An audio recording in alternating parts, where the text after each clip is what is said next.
خرم دستگیر صاحب، آپ سے یہی بات آپ سے بھی جاننا چاہوں گا. ہم کون سے ایسے شعبے ہیں جہاں پاکستان اور ایران آگے بڑھ کر نئی راہیں تلاش کر سکتے ہیں، اور اس کے لیے کیا کرنے کی ضرورت ہے؟ اور لاسٹ جو پوائنٹ مسعود صاحب کا تھا کہ انسٹیٹیوشنلائز کر لیں یہ جو ہم نے ڈپلومیسی دکھائی ہے، تو اسلام آباد کو جنیوا کا متبادل بنا دیں ان تمام علاقے کے ممالک کے لیے. جی، آج ایران کے صدر کا جو دورہ ہے وہ انہوں نے ویسے تو خود کہا کہ ایران کے جو روحانی لیڈر ہیں مجتبیٰ خامنائی، ان کی ہدایت تھی کہ وہ پاکستان خود جائیں اور جا کر پاکستان کا شکریہ ادا کریں. حالانکہ ہم سب کو معلوم ہے کہ آج 7 محرم ہے، لیکن اس کے باوجود وہ تشریف لائے. اور یہ جو اب پاکستان اور ایران کے تعلقات میں نئی بہتری آئی ہے، اس میں ایک تو واضح ہے کہ اس کا ذکر بھی ہوا ہے کہ توانائی کے معاملے میں، تیل اور گیس دونوں کے معاملات میں پاکستان اور ایران جو ہیں وہ اپنے ایک نیا ارینجمنٹ کر سکتے ہیں. جو پرانی پائپ لائن تھی غالباً وہ بھی اجلت میں کیا گیا تھا 2012 میں معاہدہ، اس کے بارے میں ایک جو ہے وہ آربیٹریشن بھی چل رہی ہے. اس کو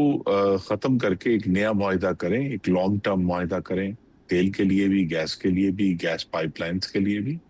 لیکن ایران نے اپنے اوپر جو ان کے اوپر معاشی پابندیاں رہی ہیں کئی دہائیوں سے، اس کے بعد بعض معاملات میں بہت اچھی صنعتی مہارت حاصل کی ہے، جس میں ایک جو ہے وہ ان کی جو سٹیل کی صنعت ہے وہ بہت ایڈوانس ہے، اور بلکہ پوری دنیا میں وہ اس کو ایکسپورٹ بھی کرتے ہیں، یورپ میں ایکسپورٹ کرتے رہے ہیں. ان سے بھی ہمیں سیکھنا چاہیے. لیکن اوور آل ہمیں جو زیادہ ایران سے یہی سیکھنا ہے کہ انہوں نے اپنے اوپر انحصار کر کے، خود انحصاری کے ذریعے اس طرح جو ہے اپنی یہ ایک مہارت حاصل کی. اور آج کا جب دور ہے، جب ٹیکنالوجی بہت آسانی سے موو کرتی ہے ایک جگہ سے دوسری جگہ، تو ہم ایران سے یہ بھی سیکھ سکتے ہیں. لیکن ان سب چیزوں سے پہلے آئی تھنک جس پر فوری فوکس ہونا چاہیے وہ انفراسٹرکچر ہے، کہ ہم ایران سے جو موومنٹ ہونی ہے، لوگوں کو بھی، اشیاء کی بھی، انرجی کی بھی، اس کے لیے انفراسٹرکچر جو ہے فوری طور پر بلڈ ہونا چاہیے. کیونکہ وہ ہمارا جو ایران کے ساتھ بارڈر ہے وہ بالکل لک و دک صحرا ہے. اگر آپ وہاں جائیں گے تو معلوم ہوگا. کوئٹہ تافتان کا جو رابطہ ہے اس کو بھی بہتر کرنے کی ضرورت ہے، ریل لنک بھی، اور جو روڈ لنکس ہیں. گوادر کا جو اوپر لنک ہے اس کو بھی ہمیں امپروو کرنا ہے. پاکستان کے اندر بھی کرنے کی چیزیں، لیکن ایران کے ساتھ جو تعلقات کی بہتری آئی ہے، سب سے آئی تھنک جو امپورٹنٹ ہے وہ یہ ہے کہ طویل المدتی انڈرسٹینڈنگ ہماری ڈیولپ ہونی چاہیے. ایک تو یہ ہے. آخری بات جو تھوڑی فورن پالیسی کے حوالے سے ہے، اس کا ذکر سردار صاحب نے بھی کیا، وہ یہ ہے کہ اب جو عرب ممالک ہیں خلیج فارس میں اور ایران اٹ سیلف ہے، اب ایک نیا سیکیورٹی آرکیٹیکچر بنے گا. اور وہ مثلا یہاں پاکستان کی ضرورت ہوگی، اور ہمیں اس کے لیے کوشش بھی کرنی چاہیے کہ ایران اور عرب ممالک کے درمیان ایک پیس پیکٹ ہو، یا جسے نو وار پیکٹ کہتے ہیں، کہ بھی ہم ایک دوسرے کے اوپر حملہ آور نہیں ہوں گے. اگر ہمارے کوئی گریونسز بھی ہوں گے تو اس کا کوئی فورم ہوگا جہاں ہم لے کر جائیں گے. اس سے بھی جو ہے ایک سٹیبلٹی آئے گی. اور پاکستان کی جو اب الحمدللہ بڑی مسلمہ حیثیت قائم ہوئی ہے سفارتکاری میں، اس کا آف کورس یہ ایشو ہے کہ ہمارے پاس وسائل کی کمی ہے. دیکھیے، قطر کی جو انٹری ہوئی اس سارے پروسیس میں وہ اسی وجہ سے ہوئی کہ پاکستان اس سفارتی جو عمل تھا اس کا چہرہ تھا. یعنی ہم سارا جو مین جو کام ہے یا اس کو جاری رکھنا، وہ کام ہم کر رہے تھے. لیکن جب جہاں آ کے بعض جگہوں پہ نیچرلی انٹرنیشنل ریلیشنز میں بھی اسی طرح جس طرح عام جگہوں پر ہے، جہاں بھی سرمایہ کی ضرورت تھی، ان کے پاس $6 بلین پڑے ہوئے تھے، انہوں نے جا کر اس کی علیحدہ ایک نیگوزیشن کی آخری دنوں میں جا کے، جس کی وجہ سے پھر آسانی ہوئی. تو وہاں پھر ہمیں جو ہے وہ ہمیں اپنی جو اسٹرینگس ہیں ان کو بھی وقت کے ساتھ ساتھ بلڈ کرنا ہے. اکانومی کا ذکر کر دیا سردار صاحب نے، میں اس کو نہیں دہراؤں گا. لیکن ہمارے پاس ایک بہت اچھا موقع ہے کہ دنیا نے اس سارے پروسیس میں، خاص تو پچھلے جو یعنی مارچ سے لے کر اب تک، پاکستان کو ایک نئی مثبت نظر سے دیکھا ہے، جو کہ ہم نے اس صدی میں تو نہیں دیکھا تھا. یہ جو مثبت ہے، اس کے اور بھی بڑے مثبرات ہیں کہ اگر ہم اس پہ اپنی سفارتی ایفرٹ کو مزید بڑھائیں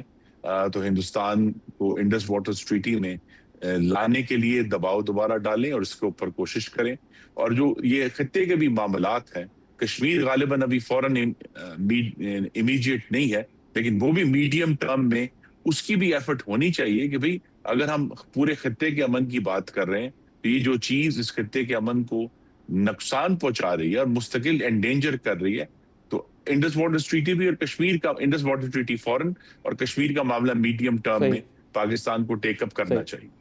خرم صاحب, جو ایرانین کروڈ آئل ہے وہ میں نے پڑھا ہے, زیادہ ٹیکنیکل ایکسپرٹیز تو میری اس ایشو پہ نہیں ہے, وہ کہتے ہیں ہیوی آئل ہے اور ہماری جو ریفائنریز ہیں وہ اس کے لیے ویل اکوپڈ نہیں ہے کہ اس کو ریفائن کر سکیں. ان کا جو ریفائنڈ پروڈکٹس ہیں وہ کچھ سمگل ہو کے پاکستانی مارکیٹ میں آتی ہیں اور وہ بہت اچھی کوالٹی کی نہیں ہیں. تو شاید کچھ آپ کو اگر ارینجمنٹ کرنا ہے آئل اینڈ گیس کے شعبے میں, گیس تو آ سکتی ہے پائپ لائن سے اگر سینکشن ہٹ جائے, تو آئل کے لیے آپ کو کچھ نئی سرمایہ کاری کروانی پڑے گی, یا تو پاکستان میں تو یا ایران کے اندر, تب آپ ایرانین آئل کے ساتھ اور اس پیٹرو کیمیکل کے شعبے میں تعاون کو مزید وسعت دے سکتے ہیں. آپ کا اس میں اظہار خیال, کیونکہ اگر گوادر کے ساتھ لنکیجز بنانے ہیں تو پھر گوادر ایک راستہ بھی بن سکتا ہے ایرانین پروڈکٹس کے ایکسپورٹ کے لیے. پہلے جو ایرانی تیل یہاں اسمگل ہو کے آتا ہے وہ یوزولی جو ایران اپنے شہریوں کو سبسیڈائز کرتا ہے اس میں سے وہ نکلتا ہے اور یہاں تک آتا ہے, وہ فارملی ریفائنڈ تیل نہیں ہوتا. تو اگر جب ایران سے اس پہ گفتگو ہوگی تو ہمیں بھی اگر کروڈ آئل ان سے لیں, سارا جو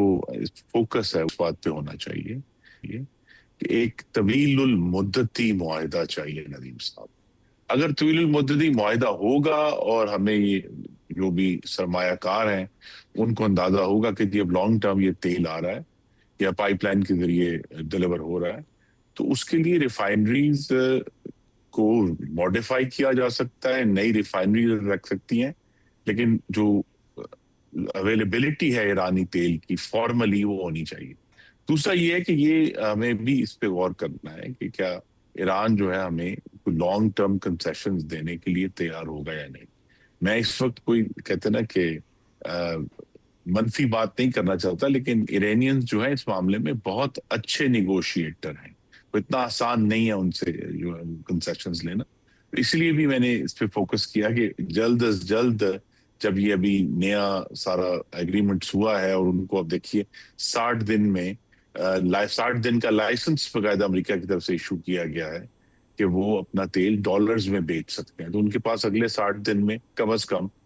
تو بہت بڑا انفلو آئے گا ڈالرز کا, جس کے ذریعے وہ پھر اپنی جو دوسری معیشت کے معاملات ہیں, تو وہ ایک وہاں یوفوریا ہے, وہاں ایک خوشی کا, اس سے ہمیں بھی جو ہے فائدہ اٹھانا چاہیے. اور جس نے بھی ہمارے اس مغربی ہمسائے سے نیگوشیٹ کیا بشمول میرے, وہ بڑے آسان نہیں ان سے نیگوشیٹ کرنا, لیکن پاکستان کی جو سفارتی کامیابی ہے اس کی وہ ممکن ہی اس لیے ہوئی کہ پاکستان نے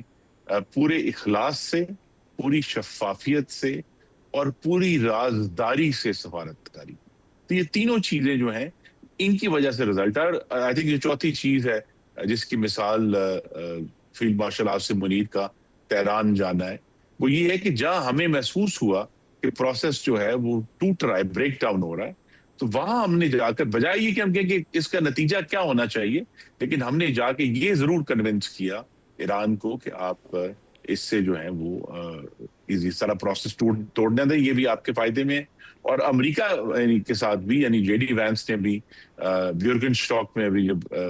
پرسوں یہ ملاقات ہو رہی تھی تو انہوں نے کہا کہ جی میں نے تو جو ہے میرے دو دوست ہیں, ایک انڈین ایک پاکستانی ہے, انڈین ان کی اہلیہ ہیں اور پاکستانی جو ہے فیلڈ مارشل عاصم منیر ہے, وہ کہتے ہیں میں نے ان سے بہت زیادہ گفتگو کی ہے. تو لہٰذا وہ جو یہ سفارتکاری کا بہت بڑا آرٹ تھا کہ پاکستان نے بجائے کوئی کہتے ہیں نا ڈیزائرڈ آؤٹ کم کہ جی ہمیں یہ والا نتیجہ چاہیے, ان پہ ریلائی کیا کہ دونوں فریقین جو چاہتے ہیں اس کی صرف ہم شفافیت سے سہولت کاری کریں, اور یہ پوری دنیا میں پاکستان کی جو یہ جو ایکسپرٹیز ہے اس کو جس طریقے سے اس کو ہینڈل کیا گیا ہے فیلڈ مارشل کی طرف سے بھی, پرائم منسٹر کی طرف سے بھی, فارن منسٹر اسحاق ڈار کی طرف سے, پوری دنیا اس کی تحسین کر رہی.